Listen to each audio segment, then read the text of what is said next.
17 লাখ মানুষের একমাত্র চিকিৎসা সেবা কেন্দ্র বাগেরহাট 250 শয্যা হাসপাতাল। চিকিৎসকের উপস্থিতির আগেই সকাল থেকে টিকিট কাউন্টার, চিকিৎসকের কক্ষ, ফার্মেসি সর্বত্রই ভিড় রোগীদের। ঘন্টার পর ঘন্টা লাইনে দাঁড়িয়ে টিকিট কেটেও কাঙ্ক্ষিত সেবা পাচ্ছেন না বলে অভিযোগ রোগীদের। এছাড়া বিশেষজ্ঞ চিকিৎসক ও জেলা হাসপাতালে সিটি স্ক্যান ও সিসিইউর ব্যবস্থা না থাকায় সামান্য জটিলতায় রোগীদের রেফার করা হয় খুলনা মেডিকেল কলেজ সহ বিভিন্ন হাসপাতালে। রোগী ও স্বজনদের অভিযোগ, চিকিৎসকের ব্যবস্থাপত্রে ওষুধ লেখার পরও কাউন্টার থেকে সব ওষুধ পাওয়া যায় না। এছাড়া ভর্তি রোগীদের বেশিরভাগ ওষুধ কিনতে হয় বাইরে থেকে। এখানে ওষুধ নাই, আমি বাইরে দিয়ে কিনে চিকিৎসা করছি। থেকে আমি শুধু স্যালাইন পাইছি আর ওষুধ এমনি বাইরে থেকে কিনে আনিছি। সমস্যা সংকট আছে, একজন ডাক্তারের পক্ষে হাজার হাজার রোগী দেখা সম্ভব না।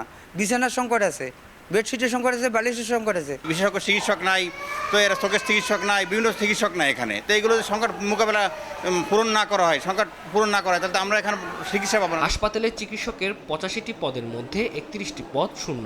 কনসালটেন্ট চক্ষু, অ্যানেস্থেশিয়া, সার্জারি, কার্ডিওলজির মতো গুরুত্বপূর্ণ পদও খালি। এছাড়া এমআরআই, সিটি স্ক্যান, ইকো সহ বেশ কিছু গুরুত্বপূর্ণ পরীক্ষার ব্যবস্থা না থাকায় বাধ্য হয়ে বেসরকারি ডায়াগনস্টিক সেন্টারে অতিরিক্ত টাকা ব্যয় করতে হয় রোগীদের। সেবা দিতে গিয়ে অনেক সমস্যার সম্মুখীন হই, যেগুলো জনগণের কাছে গেলে মানে আমাদের খুবই খারাপ লাগে যে এইগুলো যদি তাদের আমরা দিতে পারতাম সব কিছু সঠিকভাবে, তাহলে মনে হয় এরকম সমস্যা মানে দেখা দিত না। ডাক্তার, নার্স, আদার্স অন্য লোক জনবল সংকটের কারণে আমরা যেটা সেবা দেওয়ার কথা আমরা সেভাবে সেবা দিতে পারতেছি না। শুধুমাত্র ডাক্তার না, আমাদের কোনো মেডিকেল অফিসার নাই, কনসালটেন্ট মাত্র একজন, আমাদের নার্সদের সংখ্যা অপ্রতুল, আমাদের যে এমএলএস এর সংখ্যা ছিল 4th শ্রেণীর কর্মকর্তা, তার সংখ্যা অপ্রতুল।